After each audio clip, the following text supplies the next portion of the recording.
Baik. Nah, tadi menyinggung masalah merasa biarpun BPK sebagai lembaga audit yang katakan Ya, mungkin punya banyak musuh, artinya karena banyak orang merasa terancam gitu ya, ketika BPK datang. Pernah ada ancaman nggak sih yang ditujukan kepada Bapak? nggak ada tuh, nggak pernah Nggak ada ada ya. langsung. Alhamdulillah Kalau ya Pak. Jangan sampai ya Pak bukan, sebenarnya. kalau mungkin Ada ke kekhawatiran. pemeriksaannya barangkali iya ya, kalau Oke. pemeriksaannya, kalau Secara ke langsung kepada ketua ketua BPK ketua anggota nggak enggak. pernah lah, nggak pernah ada ancaman. Hmm, Kalau dulu waktu sebagai auditor sih pernah pernah. pernah gitu kan. Mungkin bisa diceritakan sedikit gitu. Hah? Seperti apa gitu ancaman ketika menjadi auditor itu? Kalau yang zaman dulu ya gimana ya, kalau itu nggak bagus juga sih diceritain. Oke. Tapi ancamannya biasanya eh, dia nyebut seseorang, Oke, membawa nama nama-nama orang-orang orang ini. Jadi besar kita gitu. juga, ya waktu itu saya bilang, oh kalau yang itu saya juga punya. Saya bilang saya kenal. Backingan Itu gitu ya istilahnya. itu saudara saya. Saya bilang ini saudara saya.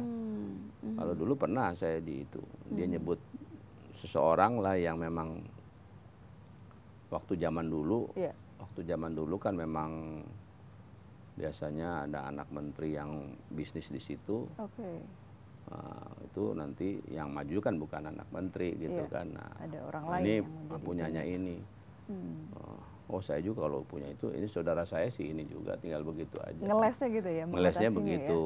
Oke. Tapi kalau ancaman fisik sih belum. Tapi kalau teman-teman barangkali yang zaman-zaman dulu ya ini. Kalau sekarang Kalau menurut sekarang saya sih bagaimana situasinya? nggak ada, nggak, jarang teman-teman juga pernah ada laporan yang diancam, dijebak itu oleh auditinya, enggak lah. Kalau dulu ada juga. Oke. Berarti apakah ada perlindungan khusus untuk para auditor atau penyidik yang ada di lingkungan BPK gitu? Mengingat ada bahaya-bahaya semacam itu, Pak. Ada perlindungan khusus? Kalau perlindungan khusus buat auditor nggak ada juga, nggak ada. Kalau iya biasanya nggak ada lah.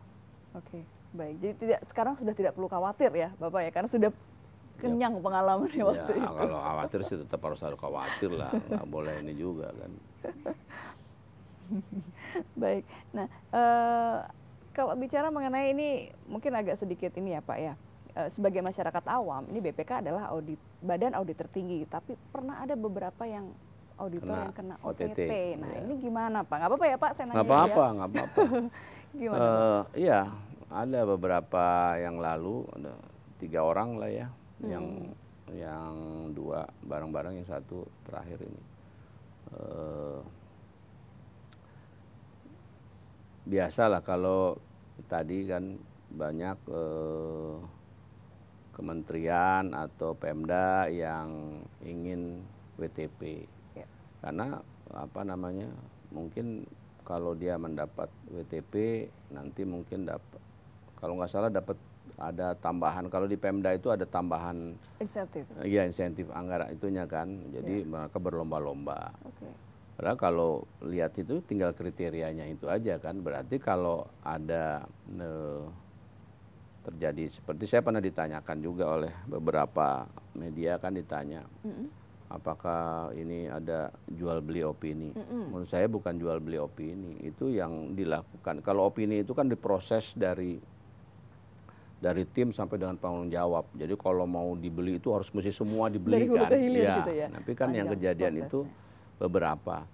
Mungkin ada temuan-temuan yang kalau itu diangkat akan mempengaruhi opini gitu kan. Nah, padahal kita udah punya sistem yang itu harus berjenjang ya, dibahas gitu berjenjang. Nah, tapi kalau dipotong di tengah jalan itunya dipengaruhin, bisa saja Bisa itu, jadi berubah bisa hasilnya jadi nantinya. berubah gitu ya. Tetapi yang itu harus melibatkan semua. Nah, kemarin saya sampai sekarang case-nya itu teman-teman itu memang untuk opini atau memang yang lain gitu ya. Kita kan belum masih ini gitu loh. Tapi kalau itu sih terjadi waktu itu, begitu kejadian juga saya bilang ya kita serahkan dalam proses itu kan, nggak bisa juga BPK tuh yang paling tahu atau paling kuasa kan, enggak juga, kita bukan APH gitu kan. Jadi waktu itu kejadian itu ya saya datang sendiri ke KPK gitu, saya bilang silahkan diproses, memang ini menang itu silahkan nanti dibuktikan, dipertanggungjawabkan oleh teman-teman itu gitu ya. Pada pihak yang berwenang ya. Iya. Iya. Kemudian apakah kan kalau bicara mengenai auditor ini memang posisi yang sangat strategis, tapi juga sensitif tadi dengan banyaknya ancaman, banyaknya juga godaan-godaan. Bagaimana cara mendisiplinkan gitu yang ada di bawah jajaran Bapak? Ya kita ada sistem begitu ada kejadian itu kita lihat, tapi sebetulnya sistem itu harus membahas, tiap temuan itu harus dibahas gitu kan. Nah mereka punya kewajiban untuk melaporkan setiap kegiatannya per orang, dia harus menyampaikan. Jadi dia meriksa apa sekarang, pada saat pemeriksaan, katakan dia pemeriksaan satu kementerian atau satu Pemda, dia meriksa, kan biasanya pemeriksa itu membagi tim tugasnya, yang satu memeriksa ini, yang satu memeriksa pos yang ini, satu memeriksa. Nah pada saat pemeriksaan itu nanti biasanya dari ketua anggota tim dan ketua tim punya supervisor. Supervisor itu ketua tim, anggota tim harus melaporkan kegiatan perharinya, apa yang dilakukan dia. Jadi hari ini dia memeriksa ini, hasilnya apa, berupa temuannya itu apa, dia. Nah itu dimonitor gitu loh. Nanti pada saat jadi laporan itu, pada saat pembahasan, lo kok ini nggak ada gitu kan, mestinya udah ada alat gitu ya. Tetapi sekali lagi, sebagus apapun sistem, kalau kolusi selesai gitu ya. Jadi kalau udah kita buat, mereka buat laporan, tapi kalau yang mainnya di sini sama di sini, ya ini nggak akan dapat laporannya pasti, karena dia bilang jangan laporin, ini jangan laporin, jangan laporin, nah di atas nggak akan dapat gitu. Tapi sistem itu udah dibangun gitu ya. Jadi mestinya sih proses itu, dan kita selalu mensosialisasikan masalah kode etik di ini. Kita punya majelis kehormatan kode etik. Jadi kalau ada apa-apa itu, kalau ada yang keberatan dengan hasil pemeriksaan BPK, bisa kalau masalah, masalahnya ada integritasnya, masalah independensinya, masalah profesionalismenya. Jadi kan kita 3 pilar itu bisa laporkan ke Majelis Kehormatan Kode Etik. Di Majelis Kehormatan Kode Etik juga ada, bukan BPK semua di dalam itu. Jadi 5 anggota Majelis Kehormatan Kode Etik, 2 dari BPK, 3 dari luar. Jadi yang 2 itu anggota BPK, 2 orang.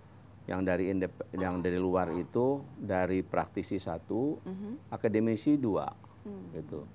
Nah itu mereka bersidang kalau ada pengaduan, itu pelaporan, nggak bisa mereka aktif gitu.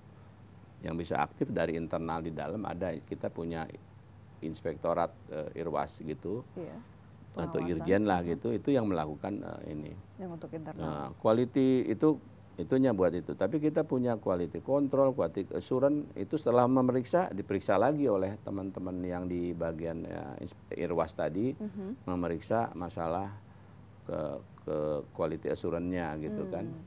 Nah, quality control tadi dengan laporan-laporan itu kita monitor tiap minggu, laporan itu harus disampaikan tiap minggu kan, untuk kita bisa ini. Seharusnya sih tidak akan terjadi, tapi lagi-lagi gitu, kembali kepada celah, gitu, sebagus apapun sistem itu pasti kalau ada celah itu. Oke, baik Pak, kita akan kembali lanjutkan perbincangannya, kita akan kembali saat lagi, tetaplah bersama kami.